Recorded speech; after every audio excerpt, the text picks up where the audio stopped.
Josef Mengele, often referred to as the Angel of Death, was a German SS officer and physician during World War II. He gained infamy for his inhumane and often deadly experiments on inmates at Auschwitz concentration and extermination camp.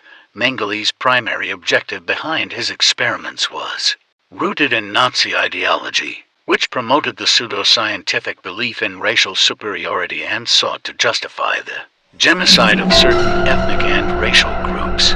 Mengele's experiments were not only scientifically unfounded but also inherently unethical and cruel. The suffering inflicted on the victims was immense, with many subjected to torture, mutilation, and death. In one of Mengele's experiments yielded any scientifically valuable results, as they were not conducted with proper scientific methodology and were driven by ideological motivations rather